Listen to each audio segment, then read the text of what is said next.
ecological aspects to those relationships that we kind of needed to have on the table and in our thinking as we try to think about especially the challenges in the future. And so, and I think if we do that, if we really look at the ecological, social, and economic aspects, relationships of our food system, then it truly will determine who we become, which is the theme of this conference, as well as the world that we live in, as Wendell Berry wrote some time ago.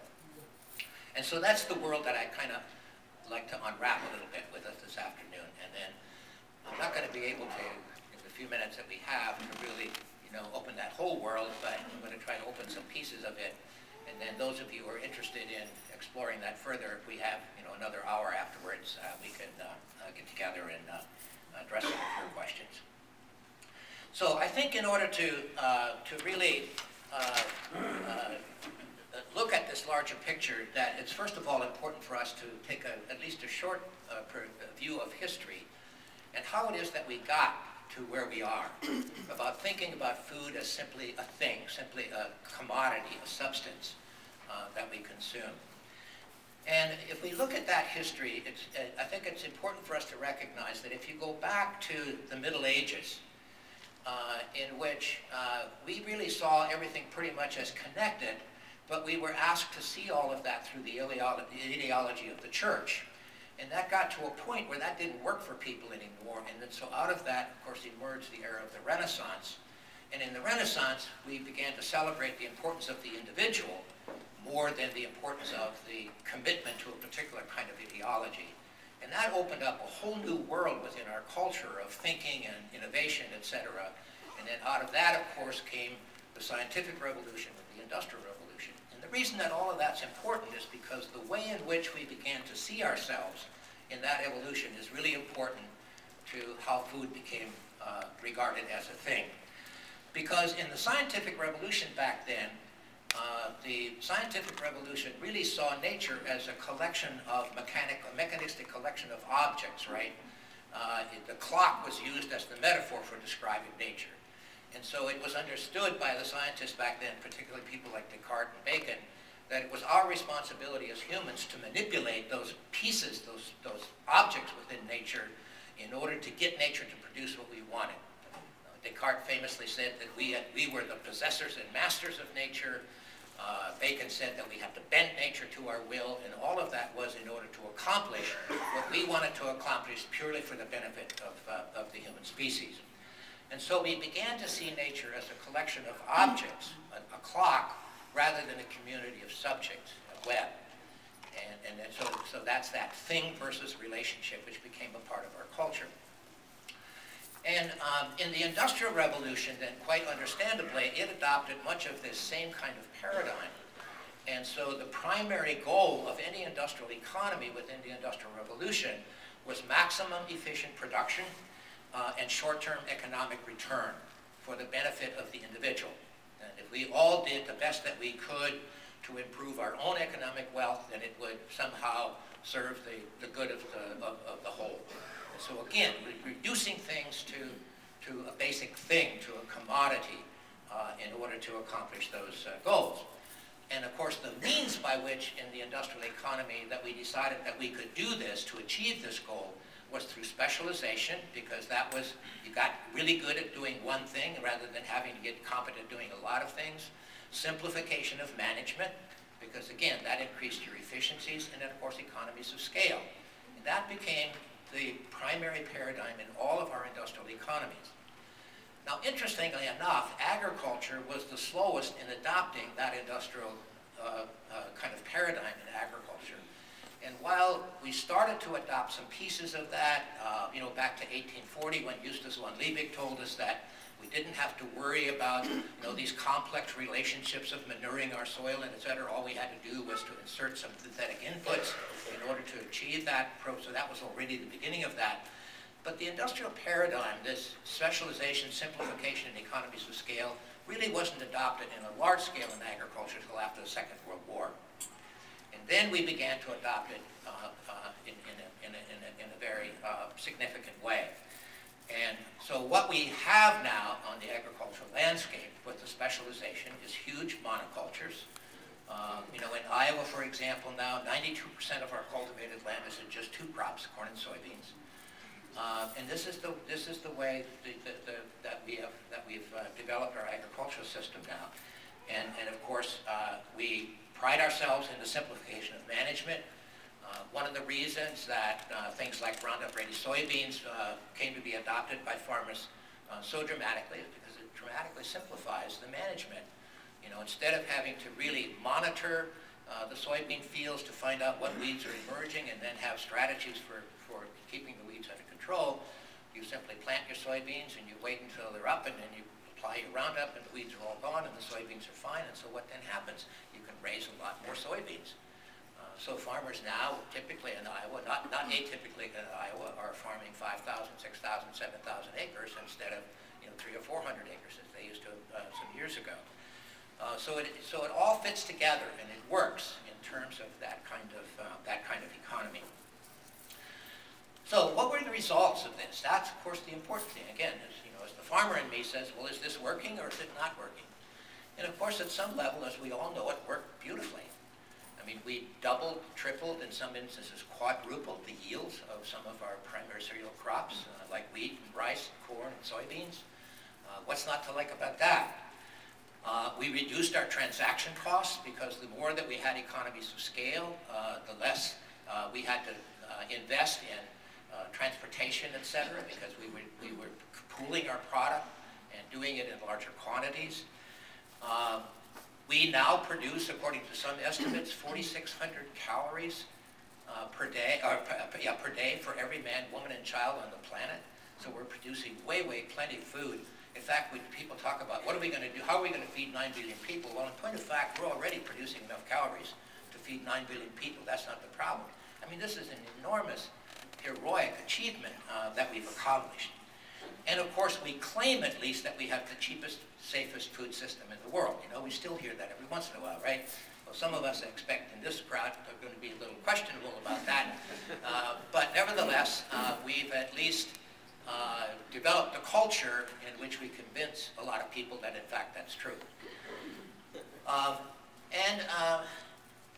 There's, in fact, we're not at the end of this heroic vision that we've created around food. In fact, about 10 or 15 years ago, and I'm sorry I didn't take the trouble to go back and find the resources of this, but there were two food scientists that wrote an article in one of the food journals that had a vision for the future of our food system. And their vision was that in the future, we're not going to raise animals to produce our meat and raise plants like cereal grains and vegetables to produce our crop commodities. But we're going to instead just grow perennial grasses, a mixture of perennial grasses, and then out of that we'll process them into some kind of swill. And then we'll do that on location where the farms are, and then transport that swill to the urban centers where the populations live. And there, with the magic of genetic engineering, we'll be able to turn that swill into any food product that you want. You want a T-bone steak? No problem, we'll do it. You want carrots? No problem, we'll do it. We'll make it all out of that swill. Now, so far as I know, that hasn't gone very far yet, but nevertheless, this was a serious paper, it's a serious vision about the direction that we could go and will go. So, from that perspective, it looks like, why would we want to change this? But of course, one of the things that we've ignored is some of the very many unintended consequences. And I don't have time to go into a lot of these, but let me just note a few of them. One of them is that we have depleted so many of those natural resources that our whole industrial economy has been absolutely dependent on. One of those, of course, is cheap energy.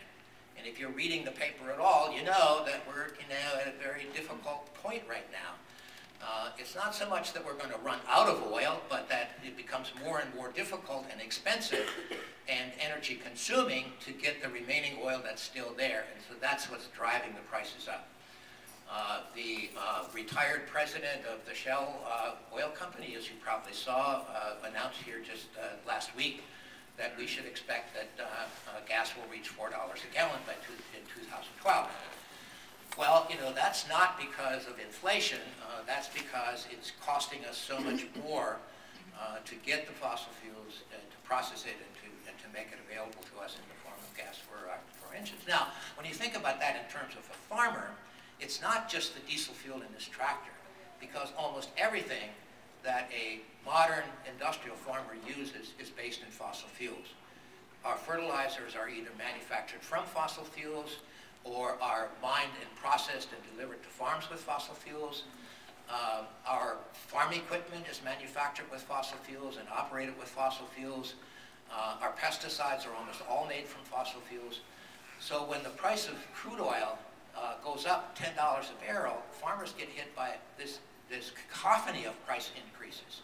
A good example of that is in 1947, when crude oil went to, in 2007, when crude oil went to $147 a barrel. And hydrous ammonia, which is the primary source of nitrogen fertilizer for farmers in Iowa, went from $200 a ton to over $1,000 a ton. So it gives you a little bit of an idea. And during that period of time, while crude oil was $147 a barrel, farmers who were producing hogs in confinement in Iowa, according to a story in the Des Moines Register, were losing 20 bucks a day. So, you know, you can't do that very long. So what happens when crude oil gets to $200 a barrel and $300 a barrel? And you can predict as well as I can when that will happen, but it'll probably happen sometime in the next 10 to 20 years, if not sooner. So can we still keep this miracle going once the end of cheap energy arrives? A couple of other things. We've also been drawing down our fossil water resources. You know, water that's been stored in aquifers since the Ice Age. And the reason that we're drawing it down so rapidly is because in this industrial system, we have not paid attention to the biological health of the soil, which is able to store, absorb, and restore moisture. And so we keep using more and more irrigation. In fact, 70% of our stored water resources are used just for agricultural irrigation on this planet. And we're drawing down that source of water all across the planet. The Ogallala Aquifer, which is the primary source of this fossil water for irrigation in the heartland, has been drawn down by half since 1960. In China, they're drawing down their groundwater at the rate of about 10 feet a year, and in India at the rate of about 20 feet a year. So, you know, we can't continue to do that, so we have to pay attention to that. We're drawing down our fertilizer reserves. There are only about 4 countries that still have some phosphorus available, and about 4 countries that still have potassium available. China has the most phosphorus available, about 33% of the planet's reserves. Canada has the most potassium, about 52% of our potassium reserves. And again, we're using these more and more because we haven't used the stored fertility, which is capable of biologically healthy soil. So we're using those as a substitute. So the question is, how long can we continue to do that? And then, of course, there's the loss of biodiversity, because we've been farming with specialization. We've according to the United Nations Agriculture Organization, we've lost about 3/4 of our crop varieties in the last 100 years, and about 1/5 of our animal breeds. This is not the direction we should be going when we're looking at the future, where we're going to need more biodiversity in order to compensate for all of these other resources that we're losing. And then, of course, there's the soil erosion and the loss of soil health. And then finally, it's, of course, the loss of human capital. We, you know, still pride ourselves, and in the 2007 census data came out, there was all this euphoria about the fact that we went from 2.1 million farmers to 2.2 million farmers, and so, you know, for the first time we increased, etc. But nobody ever asked what the definition of a farm was.